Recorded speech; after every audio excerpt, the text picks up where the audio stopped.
a cold, murky room hidden beneath the world, where the air tastes of rust, mold, and slow death. For a long moment, everything is still, and then water splashes as a man wakes up on the floor. His name is Dr. Lawrence Gordon. He coughs, choking on fear and the smell of old sewage. His fingers reach for the ground but meet cold steel chains. Thick iron shackles bite into his ankle, holding him against the wall like a prisoner who never had a trial. Across the room, another man jolts awake, younger, rougher around the edges, breathing fast as if dragged out of a nightmare only to be thrown into a worse one. His name is Adam. They stare at each other, confused, disoriented, trying to convince themselves this isn't real. But the room has its own truth. Flickering lights, broken tiles, pipes dripping oily water, and in the exact center, lying in a puddle of dried blood, a body. A dead man, face down, a gun in one hand, a tape recorder in the other. It looks like the end of a crime scene someone forgot to clean up. Dr. Gordon's heartbeat slows into a surgeon's calm, but Adam breathes like the walls are closing in. Neither knows how they got here. Neither knows why they were chosen. But someone knows everything. Their pockets hold cassette tapes, just like the ones used decades ago. As the tape recorder crackles to life, a voice spills out, cold, emotionless. A voice that sounds like it has already decided their fate. "Hello, Lawrence. Hello, Adam. I want to play a game." The speaker is not angry, not excited. He speaks with the calmness of someone explaining a rule book. Adam is told he has wasted his life hiding in shadows, photographing strangers instead of facing his own existence. Dr. Gordon is told that life is precious, yet he has forgotten how to appreciate it. And then the rule is given, simple, brutal, final. If Dr. Gordon wants to save his family, he must kill Adam before 6 o'clock. If he doesn't, his wife and daughter will die. A father's heart collapses inside his chest. Adam curses, calling the voice insane, but the voice never responds. It only leaves behind the ticking of a clock they cannot see. The two men search the room for answers. The grimy tiles hide secrets. A bag containing 2 saws, too weak to cut metal, but sharp enough for flesh.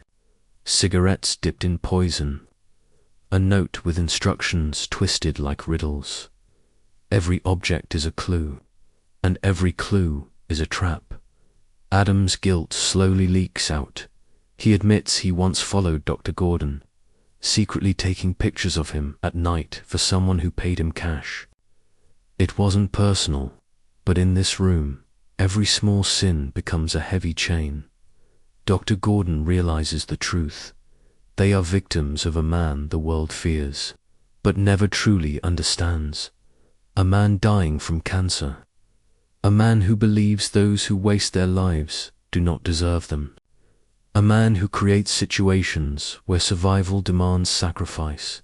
They call him Jigsaw. The clock continues its merciless climb towards 6. Panic rises, sweat, tears, and desperation mix with the stench of the room. Adam tries to break free until his hands bleed. Dr. Gordon tries to stay logical, but the fear for his family corrodes his mind. And then the phone hidden in the room rings. A sound sharp enough to pierce the soul. Dr. Gordon hears his wife's terrified voice, the noise of a struggle, his daughter crying, the sound of a man forcing them to obey. It breaks him. The surgeon who once stayed calm during life and death operations collapses into a shaking, desperate father.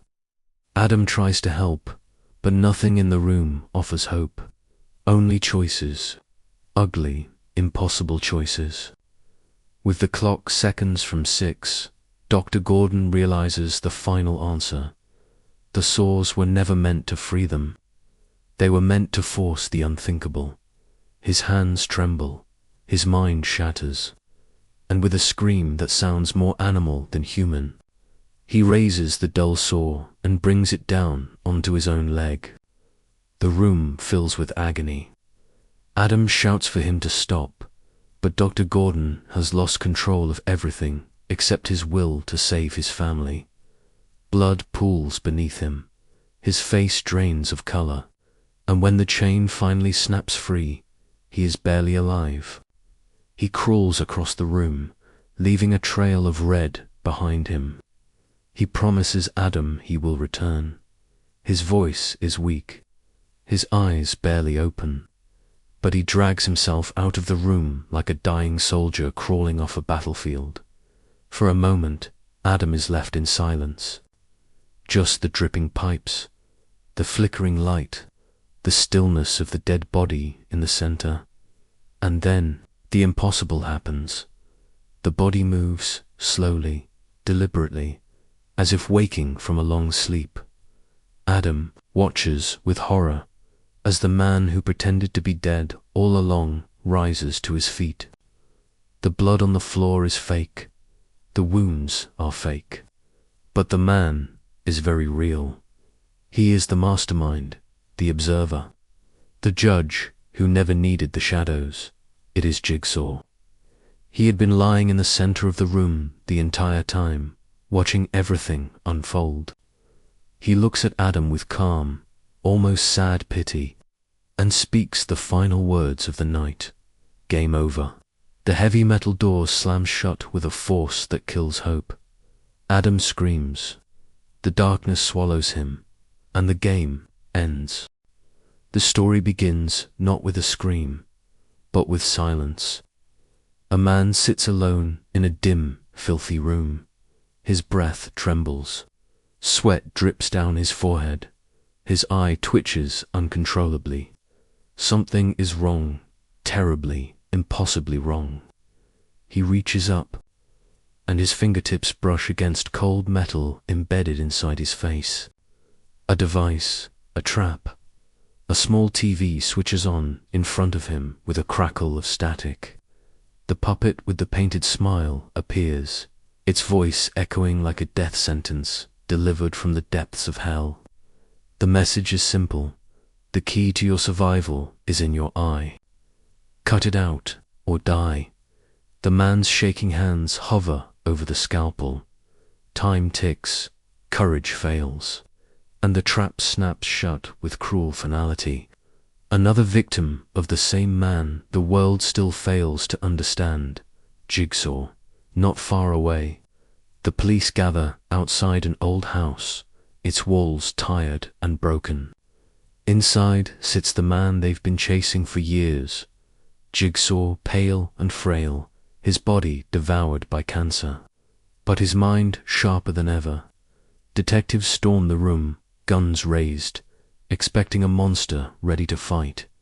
But instead, they find a dying old man connected to oxygen, quietly waiting. He doesn't run, he doesn't beg. He only watches them enter, as if everything is unfolding exactly as he predicted. Detective Eric Matthews steps forward. Tired, angry, haunted by mistakes he pretends he never made.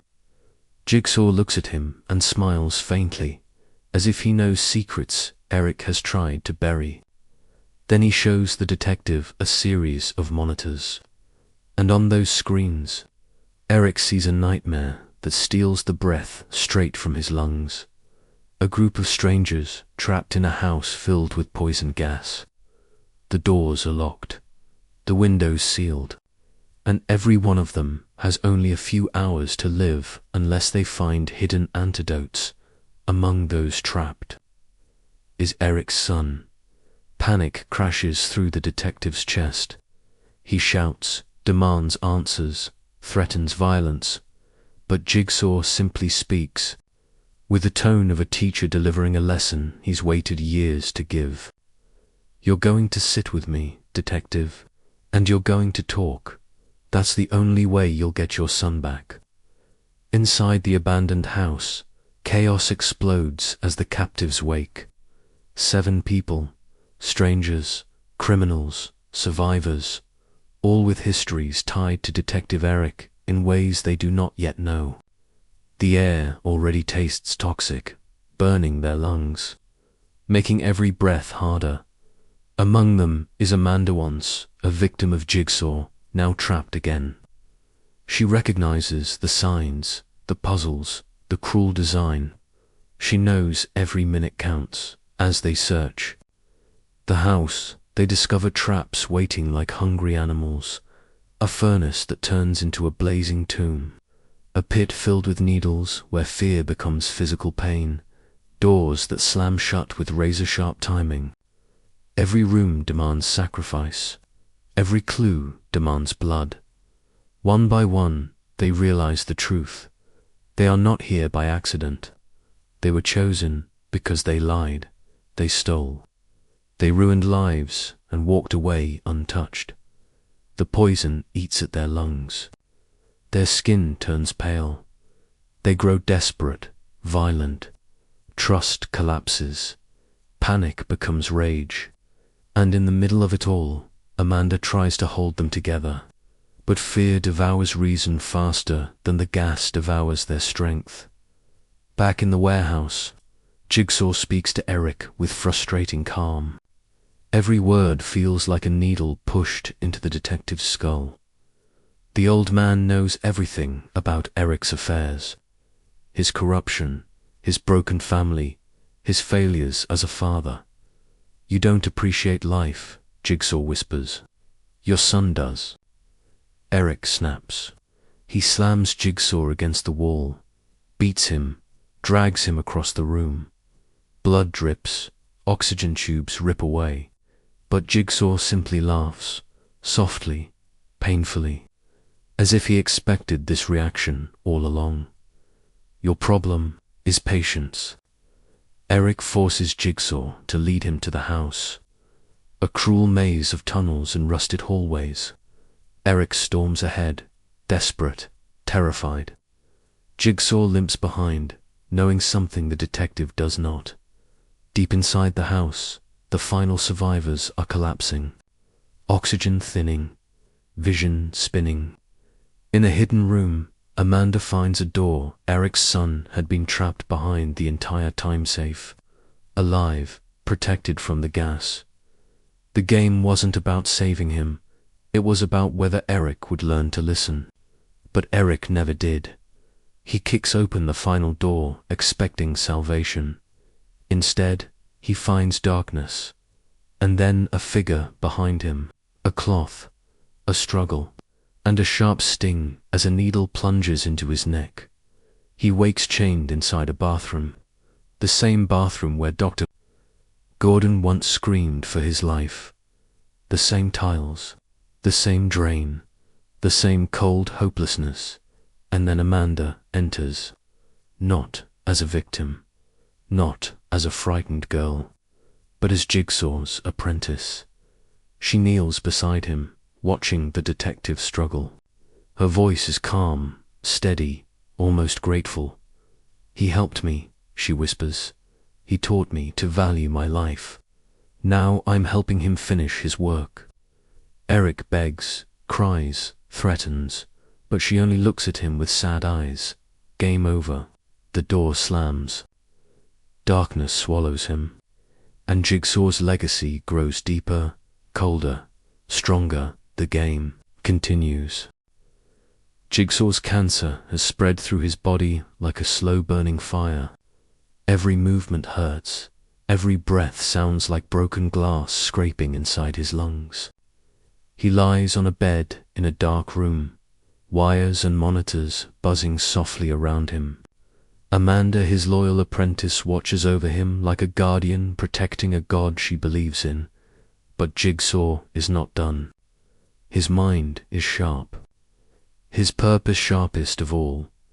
Somewhere across the city, a man lies inside an abandoned warehouse. His skin is bruised, his face swollen, and his mind shattered by grief. His name is Jeff, a father destroyed by the death of his young son, attacked by a drunk driver who escaped punishment. Jeff spends every day drowning in the past, drinking hatred like water, talking to ghosts, losing himself piece by piece, and tonight, he becomes the center of Jigsaw's final game. Jeff wakes inside a wooden crate, suspended in darkness. Around him, chains rattle, gears turn, and a voice echoes through the room like a message delivered from beyond the grave. Jigsaw tells him that he has spent years consumed by revenge, by anger, by the need to punish others. Now he will be tested, not with traps meant to kill him, but with choices that will define who he really is. Save the people involved in his son's death, or let them die the way he believes they deserve. It begins with the woman who witnessed the accident but stayed silent. She hangs naked inside a freezing room, her body turning blue as icy water sprays over her. Jeff must pull a lever. If he does, he risks freezing himself, but he saves her life. If he hesitates, she dies. His hands shake, his heart races, his mind screams for justice. In the end, he pulls the lever too late. She dies, frozen in place, her eyes wide in terror. Jeff moves forward, broken but determined. Every step takes him deeper into a maze of rusted doors and rotting hallways. The next room reveals the judge who handed down the light sentence. The same judge Jeff cursed for years. He is trapped in a pit of rotting pig carcasses. Acid begins to fill the tank. The judge screams as the foul liquid rises around him. Jeff must burn the toys of his dead son as a sacrifice to free the judge. His hands tremble. His grief consumes him. And then, shaking violently, he burns the toys. The judge is freed, gasping for breath. The next test brings Jeff face to face with the driver who killed his boy, bound inside a machine designed to twist each limb until they snap. The gears begin to turn. Metal groans. Bones crack. Jeff must retrieve a key strapped to a shotgun. One wrong move, and the blast could kill him. He hesitates. Tears run down his face. The driver screams for mercy. Jeff reaches the key, but too late. The machine completes its cycle. The killer's limbs break one by one, his head snapping last. Jeff collapses, exhausted, tormented by choices that hurt more than any trap. He wonders whether he passed the tests, or failed them all. Far away, in another room, a surgeon named Lynn is forced to keep Jigsaw alive. A collar filled with explosives is strapped around her neck. If Jigsaw's heart stops, she dies. Amanda watches her with jealous eyes, threatened by the way Jigsaw speaks to Lynn, by the compassion he shows her. Amanda's mind begins to fracture. Her loyalty twists into obsession. Her fear transforms into rage. She believes no one deserves Jigsaw except her. Not his forgiveness, not his guidance, not his legacy. Her jealousy grows. Her hands shake. Her thoughts spiral. And soon, she steps over the line. Amanda lashes out, shooting Lynn in the stomach during a burst of anger. Blood spills across the floor as Jigsaw begs her to stop. He tells her she's failed the game, because she was tested too. Not for strength, not for survival, but for mercy. Amanda breaks. She cries. She screams. And then she dies when Lynn's husband, Jeff, enters the room and fires a bullet straight into her neck. Jeff stands face to face with Jigsaw, the man who orchestrated his agony. Lynn bleeds beside him, collapsing. Jigsaw tries to speak. He tells Jeff that forgiveness is the only path to freedom, that every test was meant to teach him compassion, and that he holds a final choice. A large blade hangs above Jigsaw's throat. Jeff can kill him, or he can walk away and save his wife. Jigsaw whispers, "I can call for help, but only if you forgive me." Jeff looks down at Lynn, fading on the floor. His world narrows into a single moment of pure rage. He grabs the saw. Jigsaw breathes in. Jeff brings the blade across his throat, ending the old man's life in a river of blood. For a moment, Jeff feels victory. For a moment, he feels justice. Then a tape recorder falls from Jigsaw's hand.